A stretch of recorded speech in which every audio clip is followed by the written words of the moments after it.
với nó cam video cho like cái về siêu luôn à cái video like cái subscribe chúng này là chú lấy cái lâu khiêng tan khiêng á tại hình khiêng ăn đạp phát tăng à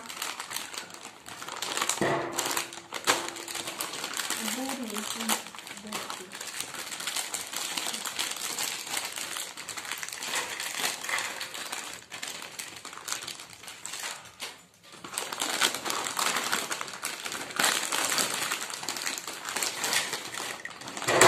vì đón em mà nhỉ một tí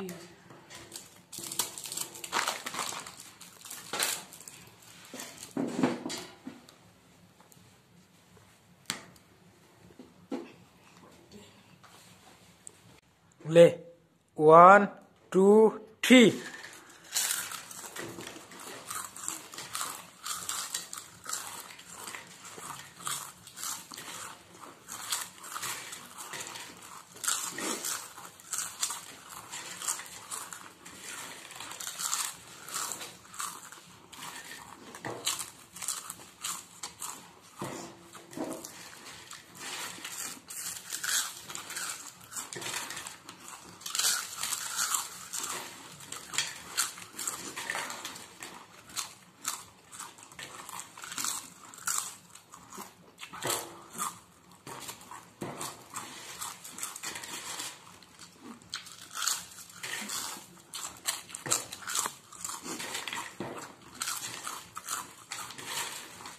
Ê, chọc thấy đâu nè.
Anh lấy dấu tan này.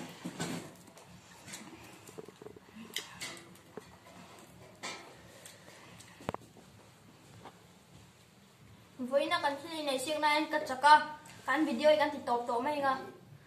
Kan video like có chuan nó khoai tách like subscribe cho nghỉ nó chú Bye bye. Kan lo me.